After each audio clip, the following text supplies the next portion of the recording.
Welcome to the Benzano Podcast, where we're calling a spade a spade. Great to be here with you guys today. Where is Kelsey Mitchell? The Indiana Fever put out a hype video. Caitlin Clark, Aaliyah Boston, no Kelsey Mitchell. The Indiana Fever put out a 47 days out poster. Caitlin Clark, Aaliyah Boston, Michaela Timpson, no Kelsey Mitchell. Where's Kelsey Mitchell? Why isn't Kelsey Mitchell on these posters? Why isn't she in the hype video? Well, currently, Kelsey Mitchell's a free agent. The Indiana Fever are going to need to court her services if they want her to come back. Now, I know fans are split. Some fans want Kelsey Mitchell to stay. Kelsey, Pistol Mitchell, Money Mitch, put them in a... You guys know the deal. Some guys want Kelsey Mitchell out of here. She's a ball hog, etc., etc.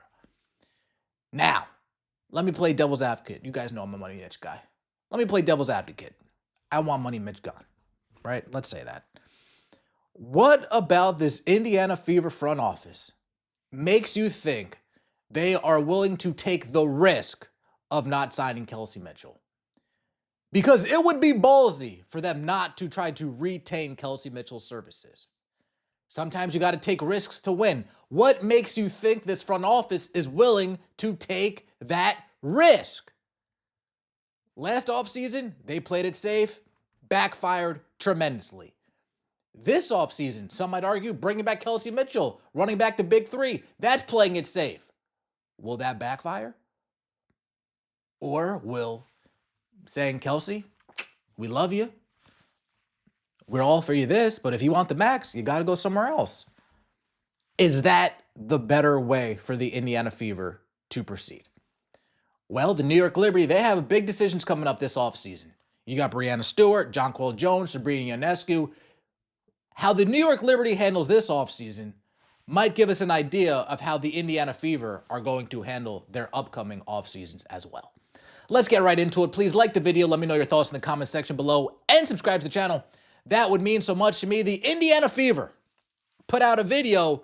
We've been working 2026 season coming soon.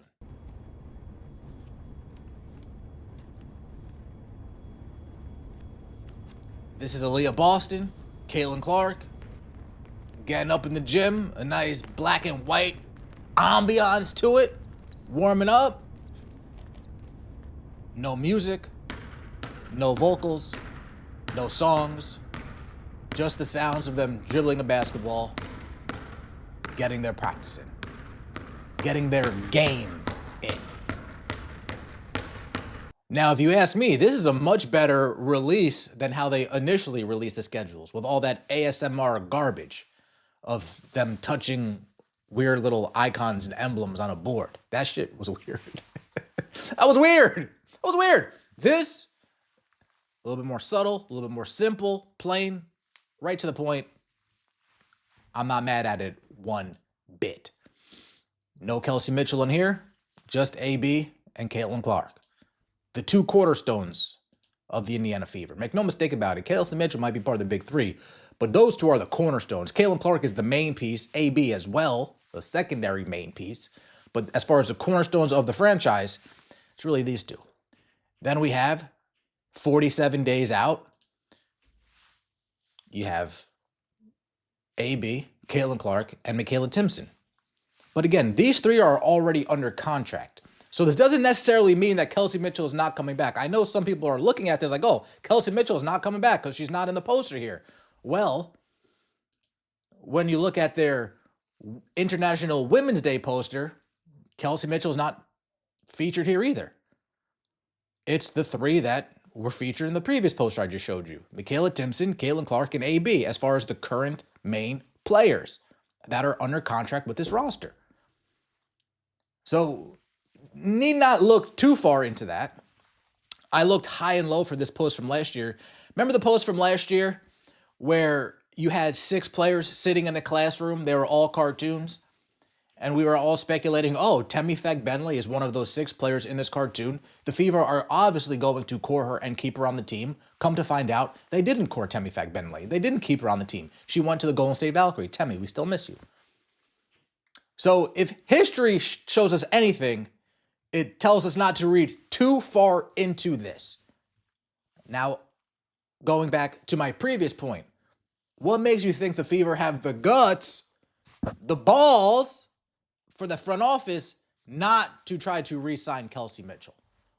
What makes you think they have what it takes to take that risk, to take that leap, to take that plunge of the unknown? I would argue they're going to play it safe. I would argue they're going to bring Kelsey Mitchell back. They're going to try their best to bring Kelsey Mitchell back. Now, if I'm Kelsey Mitchell, do I sign on a 1-year deal? Well, maybe not. This is my one opportunity to get paid. I want a 3-4-year deal getting max money. I'm not just going to take a 1-year deal, risk getting injury, and then on my next contract, I don't know if I can risk that if I'm Kelsey Mitchell. So this might be a situation where she does go somewhere else, but because the Fever are only willing to offer her 1 year and not a long-term deal. That sounds realistic, but we shall see. We shall see.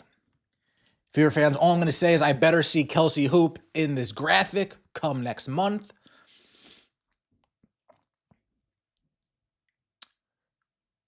Noticing, no Kelsey Mitchell here. Wow, that girl's really gone. Kelsey better be signed come April. Uh-oh. With Clark returning, I cannot say it enough. Get your tickets now. Yep. It's the new big three. Whoa. The only three coming back. See, a lot of people are reading very deep into this. Hate to be the one of the conspiracy theories, but the last few haven't seen Kelsey Mitchell. Again, there's a lot of people are reading into this based on last year's graphic, based on what I'm saying about the Fever front office. I don't think we should jump to any conclusions just yet. Now, WNBA's new collective bargaining agreement creates complicated path for Liberty to bring back their big three. Liberty big three, Fever big three. Let's see how the Liberty conduct things, and then maybe we can get an idea of how the Indiana Fever are going to go about things. Despite the looming uncertainty of a new collective bargaining agreement, Liberty General Manager Jonathan Kolb said last September that he had the utmost confidence Breanna Stewart, Sabrina Ionescu, and Jonquil Jones would return in 2026. Now, with the tentative CBA in place, the pathway to bring back the Liberty's big three may be complicated but not impossible. Complicated but not impossible. Each member of the Liberty Star Trio is eligible for a $1.4 million Supermax contract. I will say this. We watched the Indiana Fever last year. If you're telling me a Caitlin Clark, a Kelsey Mitchell, and Aaliyah Boston with a bunch of Erin McDonald's and Odyssey Sims, folks, we saw last year's team make a run nearly to the finals. You're telling me a Caitlin Clark-led team can't make a run nearly to the finals with a bunch of scrubs, with a bunch of people we picked up off the street? No disrespect to those ladies, but we picked them up off the street. Hey, Ariel Powers, what are you doing? Nothing, just chilling at home. Yeah, come hoop. Hey, Odyssey Sims, what are you doing? Nothing much, just got cut from a team. Yeah, come on. Erin McDonald, what are you up to? Nothing, chilling in bed. Hey, come play for the Fever. Chloe Bibby, what are you up to? Nothing. Play 2 games for the Valkyrie. They said, yeah, I can cut it. Yeah, that's fine. You come here to Indiana. So to think that the Indiana Fever won't be competitive if we don't build if we only pay those 3 and then fill the roster with some vet minimums, maybe 1 mid-level salary, to think that we won't be competitive, that's absurd. We should have more faith in Caitlin Clark than that, right? Given that the WNBA has a hard cap, though signing multiple players to Supermax deals is not feasible. Heck, signing 1 Supermax contract will be tough for contending teams to swing. A challenge with the new collective bargaining agreement, ratified Monday via unanimous vote by 90% of the Women's National Basketball, but still pending WNBA Board of Governors approval, is that Supermax rose much more than the salary cap. There will undoubtedly be a middle-class squeeze, and teams wanting to sign multiple star players will have to get creative in how they distribute their millions. A way to also make this work is by signing the trio to extended deals, giving them long-term security, and multiple sources have indicated that top free agents are seeking multi-year contracts. What I was talking about with Kelsey Mitchell and the Fever. The 2026 salary cap is $7 million, up from $1.5 million from last year. Meanwhile, the year Supermax is a 20% cap hit, a significant jump from the previous CBA, where the Supermax accounted for roughly 16.5% of a team's cap. Also, teams are now required to carry 12 players, not including the 2 developmental spots that don't impact the salary cap. Signing a Supermax contract is a status symbol in the NBA. What will that be the case in the WNBA, or will being able to call yourself $1 million player be enough? Stewart signed last year for $208,000. They're pretty much just going on to talk about the squeeze of what these new salaries would look like, which accounted for roughly 13% of the team's salary cap. For the purpose of this exercise, the $14,000 time off bonus awarded at the end of the season are not included. If she were to take the same cap hit in 2026, she would earn roughly $967,000. In 2025, Stewart signed for $40,000 less than the 2025 Supermax. In 2026, she theoretically would be surrendering $432,000. Damn.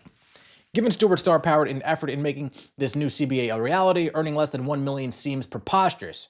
Arguments can be easily made for Ionescu and Jones, who earn $1 million salaries too. If all three made $1 million, they would take up around 42% of the Liberty salary cap in 2026.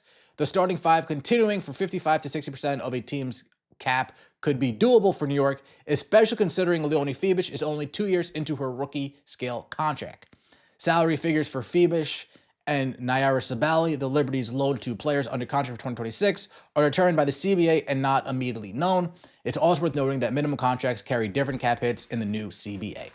If the Fever wanted to, they can keep all three, bring a bunch of players from overseas, draft well, find players that are still young enough, yet quality enough to where they're not going to take too much of a hit, or they can let Kelsey Mitchell walk, be prepared to offer AB and Caitlin Clark their salaries this season and next season. This season for AB, next season for Caitlin Clark.